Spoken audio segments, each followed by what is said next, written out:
Hi everyone, it's QuickyBaby and welcome back to World of Tanks, and today I've got a bit of French assassin gameplay for you in the Char Futur 4. So this vehicle is pretty much taking a Bat Chatillon from tier 10, arguably the ultimate one-on-one assassin in World of Tanks, down to tier 9, reducing its power enough so it will still kind of be balanced at tier 9, but still, in essence, it is a baby Bat Chat. Now in my video on Sunday, I was talking all about burst damage in a vehicle like the TVP T50/51.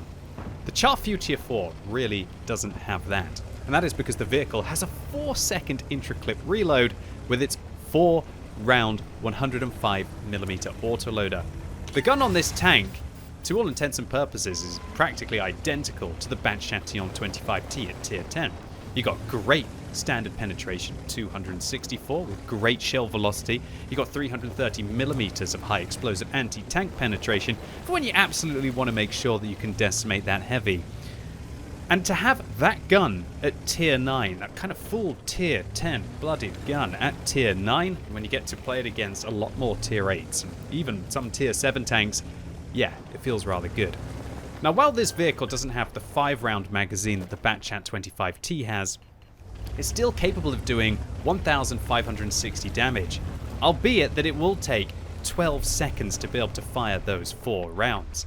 I guess one of the good things about this tank is that even though its intra-clip reload is long, you know, the first shell doesn't really count, right? Because you don't have an intra-clip reload for the first shell. So being able to dump out 780 within 4 seconds and then reloading is quite often what you'll be doing in a vehicle like this. Sometimes, however, you do get those magical opportunities to go with the full magazine at a single tank or maybe a couple of vehicles. One of the things that I really love about this tank is that it also has some armor. It's kind of this more well-rounded Bat Chat at tier 9. The frontal armor on the tank is 140 on the turret, and so when you're using the excellent 7.5 degrees of gun depression that this tank has, when I say excellent, it's excellent compared to the Bat Chatillon, which has 6 degrees of gun depression at tier 10. That makes this thing so much more flexible on a ridgeline. And so you really have all of these tools at your disposal when you play this tank. More gun depression to be able to work a ridgeline better, turret armor to be able to handle the lower tier tanks, and considering that you're at tier 9 rather than tier 10, the Char Futur 4 is a bit of a dark horse. I'm not sure anyone ever really considers that this vehicle is outrageously overpowered. I think it's very, very good, however, and for me, I have some of my better results in this tank. That's because you can kind of play it like a scout. You've got 380 meters base view range, and seeing how the Bat Chatillon 25T is one of my 3 most played tanks of all time, yeah, you'll be sure that I've got a good French crew in there. When you get situational awareness, recon, brothers in arms, all of those things at your disposal, then suddenly this vehicle is actually a very proficient scout and its camo rating is not all that bad. And so I love to play it in that way. As a scout, using its 60 km/h top speed limit and fairly okay power to weight ratio, race it into a position, be at the front, try and spot your opponents, but you've also still got a way more deadly gun than most tier 9 light tanks would have. And while, yeah, you are waiting for a long time in between those shots, they're dependable. You're accurate with 0.34 accuracy, and you hit hard, and you hit often. Well, shall I say, you don't hit quite so often, but what you do hit, you penetrate a lot of. And so the Char Futur 4 just has everything that makes it an all-round, I'd say fun tier 9 medium tank to play. As long as you don't expect to go in and burst like an American autoloader, or like the Czechoslovakian vehicles that I was highlighting at the weekend, or probably even like the Czechoslovakian heavies are going to go and be, depending on how Wargaming try and set up the intra-clip reload on those vehicles. Yeah, the Char Futur 4 can be an absolute winner. Alright, so here on Live Folks, we've pretty much done everything that we needed to do to have a huge impact in the game right from the get-go. We won the most important location, which would be the dip that we saw over here.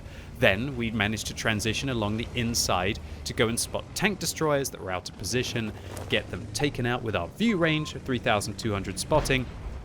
If you want the full spiel on how to basically completely dominate this map, then I would recommend checking out a video that I published on the channel. I think it was called Giving the Team a Chance, where I'm playing in the CS63, the super fast tank that can race into position.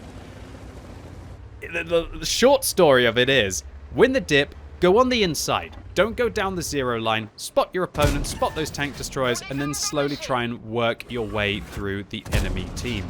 And if you can do that, yeah, you are going to cut this map apart.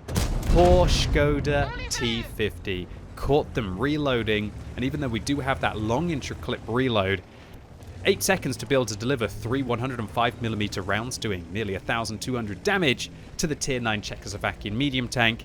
We might not have the burst potential that the Skoda has, but if we can catch them reloading, we have got that much bigger, higher damage magazine that's able to take them out before they have a chance to reload and to fight back. In a bursty engagement, the Skoda will probably win. However, in those long drawn-out fights, there's nothing quite like a French assassin. Talking about French assassins, oh, this is just where you want to be, right? Are we going to have the Dream Mag here? There's one. There's two, and you can really feel this 4-second intra-clip reload. And there will be that third shell into the back of the 257. I'm thinking, shall we reload? Shall we unload? As a rule of thumb for me, I try and have a guess whether I'm going to get to fire in the next 5 or 10 seconds in an autoloader, and if the answer is no, then I might as well start to reload so then I can be fully prepared quicker. In this case, you could actually see that I would have been able to shoot the G-Saw with the final round in the Char Futur 4, so maybe it was a bit of a poor judgment by me. Maybe I could have got that extra round out and then started reloading. But for every time that happens, I feel that there are many times where you're trying to hunt for that shell, hunt for that shell, hunt for that shell, and then maybe you're not loaded for the real opportunity 20, 30 seconds down the line. So all in all so far, this is a very tense game. We are down by 1 tank, and this is from the previous patch before Wargaming put in the health bars on the team, so we're not able to see what the health point disparity is. But I think considering they've got a healthy E75 and they've got a lot of healthy vehicles towards the east, including an Object 430 who's on most of their hit points, I think the enemy are probably up on HP right now. Well, that is until our artillery clapped the E75 and we put 3 rounds into them, probably including the blind fired shot there, and now the game is turned right around. It's dead even, with 4 vehicles left on each team, or should I say 4 tanks and 1 self-propelled gun left on each team. And I'm thinking, this G-Saw in a dangerous position, 2 of my vehicles are very low on hit points. I need to fully reload before I go in after this G-Saw, so I'm going to turn the vehicle around and try and hunt down the Tier 8 British turreted tank destroyer. This is the G-Saw that managed to put the round into me earlier, so I'll remember that one. You took those hit points away from me. Hopefully I'm going to be taking the rest of your hit points away from you. Our artillery slam dunks the G-Saw from above, and the Su-130 PM gets to keep the remainder of their hit points. At least for now. Is the artillery going to hit us? You see me ducking and weaving as much as I can, hoping that the self-propelled gun isn't going to clap me, because I might need all of these 1,154 hit points that we have left to be able to carry this game. Man, these are my favorite moments in World of Tanks, when you've already had a big round. 8,000 combined between our damage and our spotting that we've been able to see, but we've still got some carrying left to do. We put 1 round into the back of the 430, and oh, that's where the Char Futur 4 sucks, right? We have a 40-second reload to fire 1 shot, and then to have another 40-second reload, and because of our long intra-clip reload, we just weren't able to perform that full auto-loader roll. If I was in a Skoda T50, I would have probably been able to put in a couple of rounds, if not all 3 rounds. If I was in a TVP, I probably could have put in at least 2 or 3 of those rounds as well, just like you could in the Skoda, you muppet. In fact, the Tier 10's got the better intra-clip reload. What are you talking about? My point is that do not purchase, or should I say pick as it was a reward vehicle, the Char Futur 4 and expect it to be the bursty tank of your dreams. It is not that tank. It's the calm, dedicated assassin. Doesn't rush things. Talking about rushing things, I'm thinking that I'm about to make an outplay here on this 430. I flanked around, I'm going to go up into this bush, I'm going to use the gun depression, but watch out because there's a giant barbecue on the back of this vehicle and it stops you from actually being able to depress the gun. And I thought I was going to have the 430 behind me, but actually the 430 was up on this ridge line. Bit of a disaster there, but luckily it looks like I managed to avoid the artillery shell, and now I'm just in a bit of a sticky situation. I thought that I was the hunter, but it looks like I've actually become hunted. And there's the arty. We put 1 into them. Oh no, the arty claps us. Knocks out one of our crew members, our commander to be exact, but we heal our commander. because of the long intra-clip reload, the 430 is able to come up over the ridge line and put a shot into us before we can finish off the FV 3805. And again, the ugly intra-clip reload of this vehicle rearing its ugly head. But we are up to 9,000 combined now, and the 430 at least has been weakened. And hopefully we're going to shut down the Borsig as well, and now we're going to reload. Now the reason why I kept those 2 rounds there is because I thought the 430 might try and rush me. But now that we've only had 1 left in the vehicle, we're going to go for a full reload to see if we can manage to deal with this 430 and hopefully the ISU as well. I'm hoping that the ELC doesn't get caught here. The ELC actually gets some really good vision against the ISU, but the ISU shuts down the ELC even 90 at the same time, meaning that we have a 1-shot ISU 152K and we have an Object 430 who was a 2-shot. We spot the ISU 152K, we don't get spotted, the SU 130 PM finishes them off, and now we've got a situation where we're trying to deal with a 430. Now, a 430, a strong tank, probably could bounce me if it's very well angled and I aim poorly, but more importantly, my hit points, 398, that is about a 50-50 whether the 430 is going to kill us in a single shot. Oh, if he rolls like that for 488, however, I will not be surviving any shells. So clearly, the 430 is in these bushes. I'm thinking, shall I push up? Shall I try and spot? Shall I try and stay safe right now? Is he going to shoot the SU-130 again? The SU-130 now down to 600 hit points, and I'm thinking he's in these bushes over here. I'm taking a look.